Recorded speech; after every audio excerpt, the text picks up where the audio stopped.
กินน้ำเสียงตูแม่น้องหูมันคงขัดทีอาศัยกันกินลำกินแม่กินเป็นบอกเห็นดีเพิ่นบ่เมตตาคนเพชรนาใส่ของนนดีถ้าเขาขาดลงทันทีหอบใจนี้บ่กล้าประเสริฐ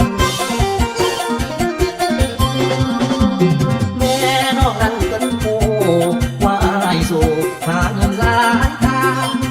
ดังเป็นเหตุการณ์แน่นอังว่างกลางคืนของลำหาเงินที่ผมเงินคำหวังนำไปแต่งลูกสาวเพิ่นแต่ว่าแม่น้องเพิ่นมาเพิ่นเลือกคนที่ดีไว้แล้วเหลือใจบุญอายผสมอานงอาศีไปบ่มันคงขึ้นลงคงบ่พอเดียวแม่น้องเพิ่นสั่งคนซื้อเขาสั่งแต่ทางพ่อแมว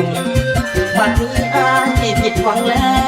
วใจแป้วน้ำตาไหลริน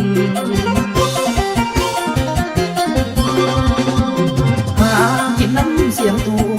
ไอ้คนสู่หาเงินล้านทาง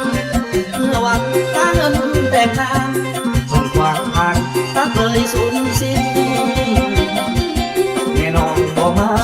บ่อยากได้ที่คนเต้นกินลำกินบ่ให้เต้นกินลำกินสิให้นอนกินบ่ไม่เท่าเ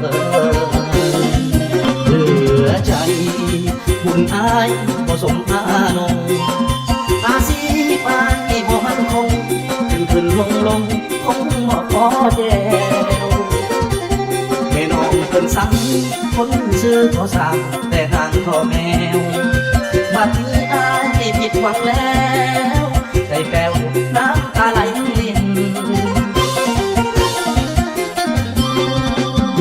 หากินน้ำเสียงตู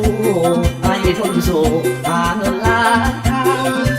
งระวังตาเงินแตกทางส่งขวางทางตักเลยสูญสิ้นแม่น้องบ่มาบ่อยากได้คนเต้นกินลำกินบ่ให้เต้นกินลำกินสิให้นอน